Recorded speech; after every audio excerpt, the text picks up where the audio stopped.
Même si le système est puissant, qui recule devant rien et qui peut tout, il peut tout, ne l'oubliez pas, je travaillerai toujours pour la vérité, quel que soit le prix qui m'en coûte. Voilà, quel que soit le prix, je le ferai. Je montrerai cette vérité et malgré toutes les attaques du système, malgré ce que le système dira sur moi, eh ben, on mettra ça en place. Ah oui, dernière petite chose, je vous prends un témoin. Je suis pas suicidaire. Voilà, je suis quand même catho, je suis pas suicidaire. Allez.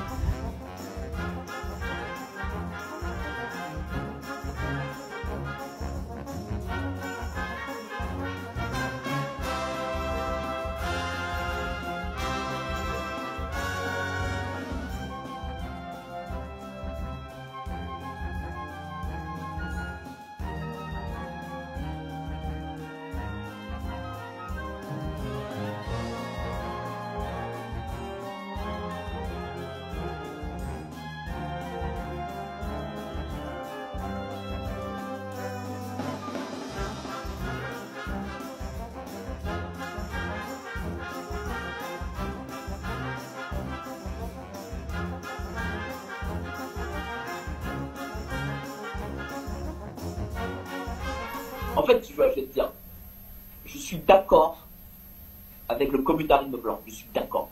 Ah, je te le dis. L'immigration, voilà, c'est la priorité numéro un. Voilà. Tu as tout à fait raison. Et les racialistes ont raison. Parce que la France. Le catholicisme aussi. Avec. Voilà. Ce qui aidera beaucoup à se communautariser. La France va devenir l'Algérie, et un jour, tu verras, comme en Algérie française à l'époque, des types taper à ta porte et te dire monsieur, sortez de chez vous, enfin de chez nous plutôt, parce que maintenant c'est chez moi. Tu vois, donc voilà, donc ça c'est la priorité. Parce que les gens ne se rendent pas compte, mais ce qui va arriver, ça va être l'Algérie ici. Et il y aura... les types. Ouais. Et les types, ils vont pas être comme nous à l'époque où les pieds noirs français sont partis d'Algérie pour venir en France. Ils diront bon bah ok, on vous laisse tout et on se casse. Non non, eux ils vont vous dire vous nous laissez vos appartes, vos maisons, vos femmes peut-être et vous vous cassez. Tu vois ce que je veux dire? Ah ouais d'accord, ouais. Toi tu es encore plus pessimiste que moi dans cette optique. Ou sinon vous allez vous faire zigouiller parce que ce sera ça la France. Ouais. Et ça, on peut pas le laisser. Moi, alors évidemment, il faut faire une union entre nous tous. Qu'on sera forcé, en fait, plus ou moins,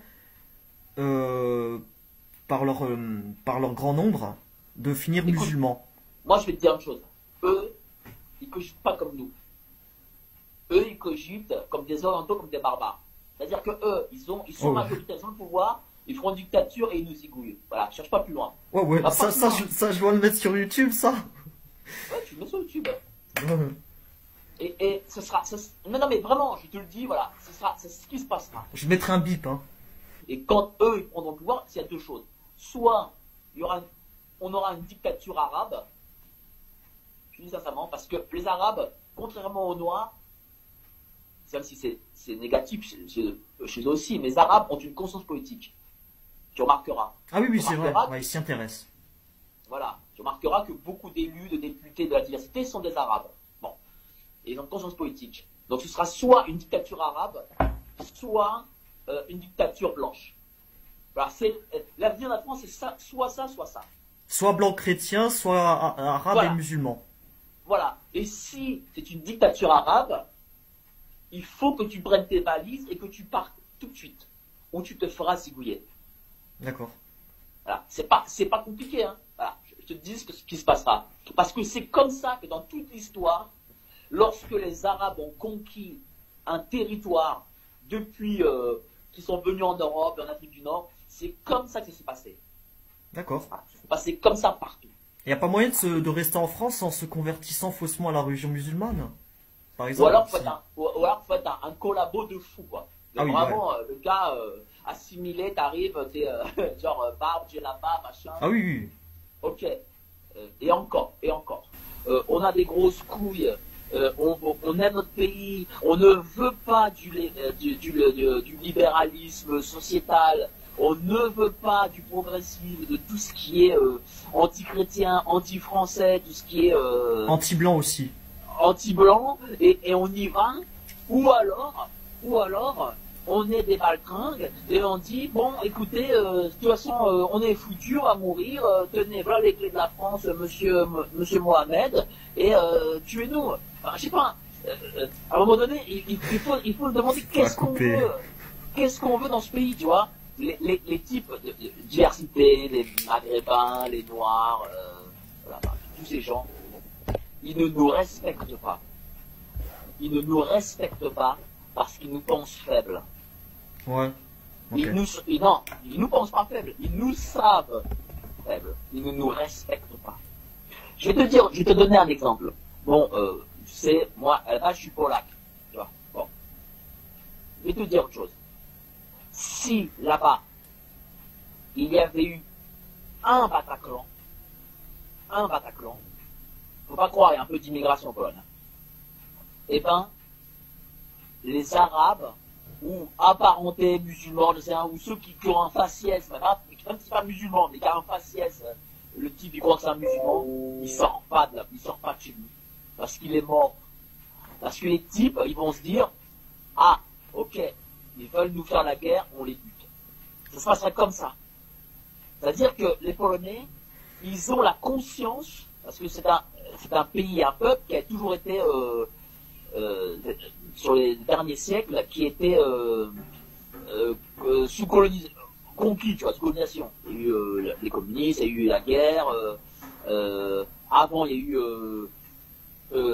l'Autriche-Hongrie, les Germains, les Russes qui ont aussi chacun pris leur part, tu vois. Donc,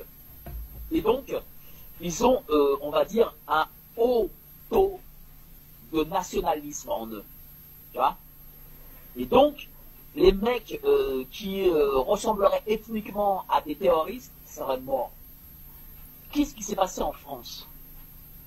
Est-ce qu'il y a eu en France une quelconque représailles sur des Maghrébins? Est-ce qu'il y a eu en France une quelconque représaille sur des Maghrébins suite au terrorisme? Zéro. Ils nous savent faibles. Voilà. Et ils profitent de ces faiblesses contre nous. Tout simplement. Et à un moment donné, il faut arrêter d'être faible. Et il faut arrêter aussi, tu verras le rapport, de travestir le message christique en disant, oui mais le Christ disait, je donne ma joue droite, ma joue gauche. Non. Le Christ a dit, je suis venu sur terre non pas pour apporter la paix, mais pour apporter l'épée. Parmi les nôtres, on n'a pas de type qui ont, on va dire, les épaules et le courage d'aller dans une guerre civile. Moi, je crois plus, comme je l'ai dit tout à l'heure, à une dictature, soit ce sera un arabe, soit ce sera un blanc. Et voilà. Et si c'est un arabe, il tiendra le truc de façon assez ferme. Il existe un lobby musulman. Il sera de plus en plus fort, celui-là. Non mais les musulmans, ils ont la masse. Ils ont, comment dire, ils ont les structures. Oui, mais parce qu'ils sont nombreux et forts. Parce qu'ils sont violents aussi. Mais moi je le connais, voilà. Mais à un moment donné, il faut mettre de la violence. Enfin, je sais pas. Si nous on veut nous avoir la même chose, ben, il faut faire comme eux. Il faut faire comme les Arabes.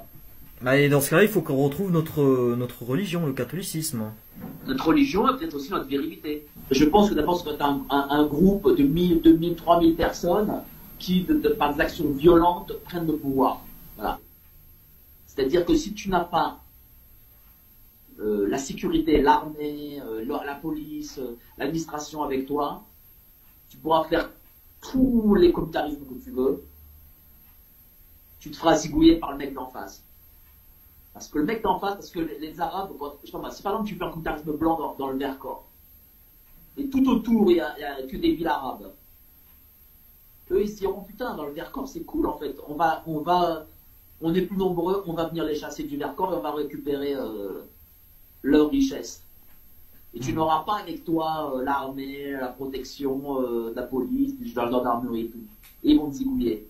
Donc avant d'avoir ça, il faut le pouvoir pour avoir la main du régalien avec soi. Pourquoi est-ce qu'on tolère un communautarisme arabe ou noir, ce que tu veux? Est-ce qu'ils peuvent pas faire autrement? La République les soutient. Du coup, je dis, nous devons récupérer cette terre, nous devons récupérer les institutions, nous devons gagner, ou sinon il ne se passera rien. D'accord. Ah, c'est mon message de fin.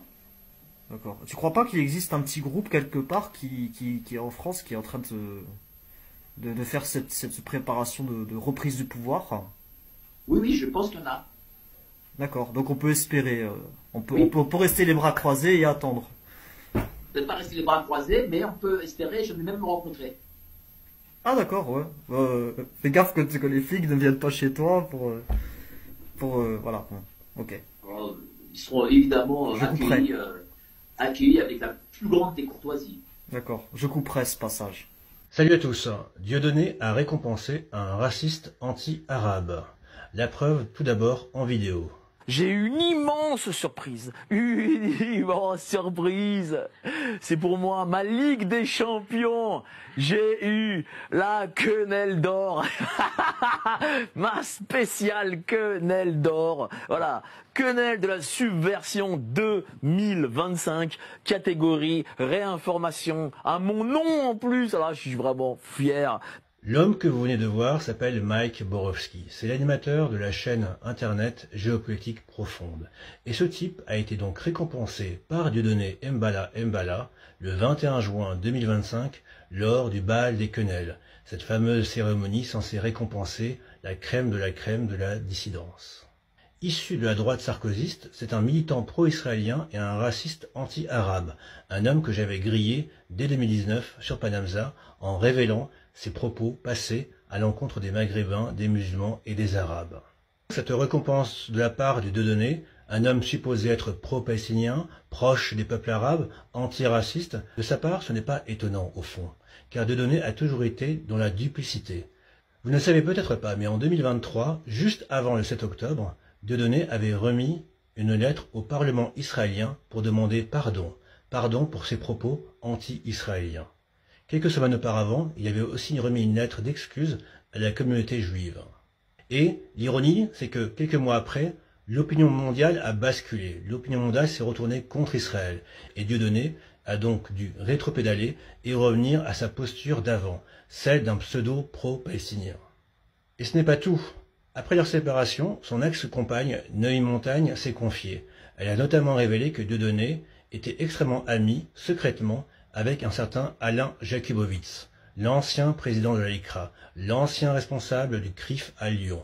Jakubowicz, oui, un ultra pro-israélien radical. Dieudonné et Jakubowicz se rencontraient dans son domicile, boire du champagne, à rire.